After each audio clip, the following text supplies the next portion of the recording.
Today is the 7th of the query folding challenge and it's been very, very amazing. So today we'll be taking on a different kind of challenge because now we have to start writing a dynamic function, right? So what we are going to be doing is that we're going to dynamically select a list of columns. So the columns don't have to be static. The instruction says dynamically select all the columns that do not contain the text key. So let's head over to Power BI and see how this works out. So now we're in Power BI and the first step here is to connect to our data source, Venture Works. And today we are also using a different database. We started out with the database.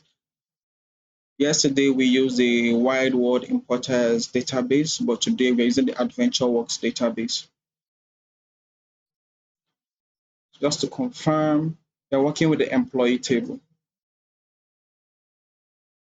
Employee,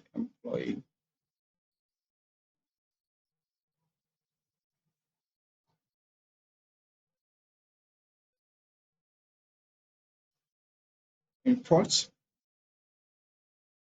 And now the goal is to make column selection dynamic. Because let's say by default, I can easily select all the columns that contain key here because I can see it and remove other columns. But the problem with this approach is that the names of the columns have been hard coded here and it's not going to change. So if I should, let's say a new column that contains key is added to the database, I will not be able to select it automatically. I will have to come here and update this for it to work. So that is not, this is not a very good solution. So let's take it one step at a time. The first step to solving this problem is to get a list of all columns. A list of all columns. So for us to get a list of all columns, what we can do is to create a list. So I'll show you how that works. But before we do that, I would want to go back to the source and remove all include relationship columns, uncheck it and remove that. Come back here and you realize that they are gone. And recently I learned something new. I learned that instead of going to the advanced editor, I can actually just come here and click on this to add a step. I had no idea that this is what it's meant for. I've never used it before. I learned this yesterday when I was reading up on some functions and I saw someone did it in a video. So all I have to do is to click on this and a new step is added. So this is the name of the table that we are referencing. So what I need to do now is to get all the column names right as a list. So to do that, there's a list function in Power Query. All you have to do is type list. Now remember oh sorry, that's not the first step. For you to get it as a list, you need to do table. Table has the option for column names. You select column names, then it gives you the result as a list. This is it. So table column names, table.column name gives you the list of all the columns in the tables that you have selected. Now, for you to work with this, you have to start applying list functions to the result you see at the top.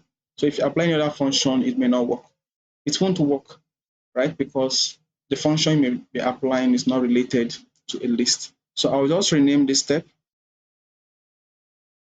to column name list. So this is the first step. At least now we have the list of all the columns. The next step, we want to have a way of identifying column names that contain the substring key. So just check the name. Does it contain string? If that is true, we select that column. So for us to do that, we are going to add a new step. And here we are going to use a list function. So there's a list function called select, and that is what we're going to use, list select. So we have this list now. So we are going to iterate over this list. That means we are going to be checking each value in the list one after the other. So for us to do that, we type each. So remember that employee key, parent employee key, all the values here are text. If you want to do anything here, we have to use a text function. So you do text. You see there's a contains function. That's what we want. You want to check if the text contains a substring. So we do text contains. So since we are iterating over a list, we want to reference the current value that we are iterating over. Okay, you use an underscore to reference the current value. Then you provide a substring that you want to check. So this is key, and we close the bracket. And now we have all the columns that contains the keyword, the substring key. So that means we've been able to solve this step. So we're going to rename this to contains key.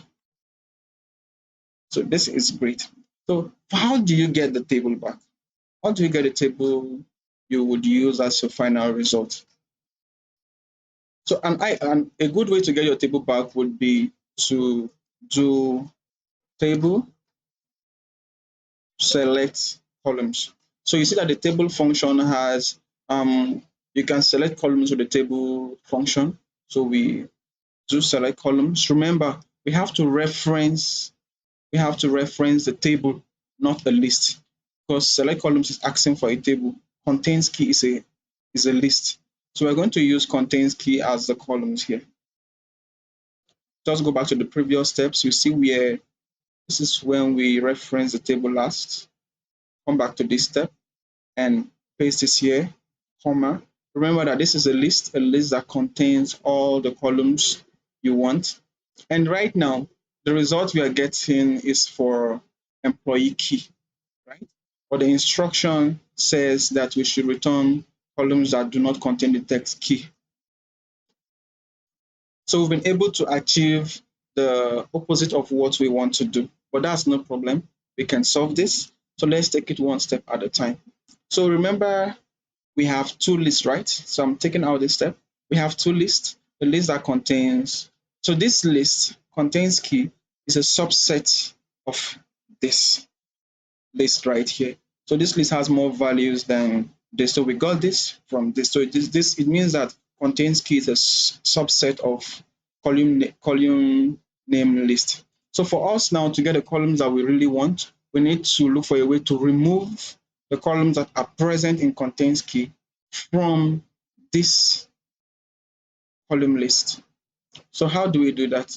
Just come here, we add a new step, and list has a function called remove columns, remove first name. You can remove the first number of rows. You can remove um, some items, the last number. So using the first and last number is kind of risky. You have to be sure that what you're looking for has to appear the first five as the first five items in the list. But if you're not sure of that, we can use this function called remove items, right? So you see remove items, said remove items from list one that are present in list. So we can use this function. Click on this, and by the time you do this, you're asked to provide two lists, list one and list two. The idea is that list two is going to be a subset of list one. And if you want to read more about this, you can always go to the documentation. You see list remove, just type Power Query, list remove Power Query, and the documentation, you're going to see list remove. You pass in list one, and you have list two as list. So I'll remove all occurrences of the given values in list two from list one. If the values in list two don't exist in list one, the original list is returned. So for it to work, list two has to be a subset of list one. Then you see some examples here, right? You can check it out and read it. So you have other functions here that you can also look up. So let's get back to what we're doing here. Our list one in this instance, which is going to be like the universe of all the column names, is a column name list. So we reference that column name list, comma. Now we have the subset which is contains key, and we bring that list here, and now click on OK. So you realize now that we have a new type of list. This list now is also a subset of the universe of the name column name list, but it does not have any column name that has the substring key, right? So we've been able to isolate the columns that we want. So I'll rename this to column to keep. I've renamed this as columns to keep. So these are the columns we want to use. So the next step for us now is to just use this to filter the table that we queried from the database, right? So all you have to do next is click on add a new step, which is super easy. Then we'll do table, select columns. Remember, we can get the table name here. The and if you know the table name, you don't have to go and copy. I believe if you type db, yep, the name will come up, comma. Then now we pass columns to keep as a list. Remember, this is a list. Basically, we are passing in a list of columns here. And by the time we do this, we have all the columns that we need. You realize that none of the columns here has the substring key. So this is really nice and this is amazing. And I think this is very important, especially if you're working in a dynamic environment or when you're working in Excel and you need to what was the word for it? Consolidate data from multiple sources. I've been in a situation like that. We have to consolidate data. We have thousands, millions of data. You have lots of thousands of Excel files that you need to consolidate. So you may need something like this to help you go through these files and find the columns that you really want to consolidate. So this is the end of today's challenge. Thank you for joining. If you enjoyed the video, give the video a like and don't forget to subscribe to the channel. Thank you. This is the end of day 7. See you tomorrow.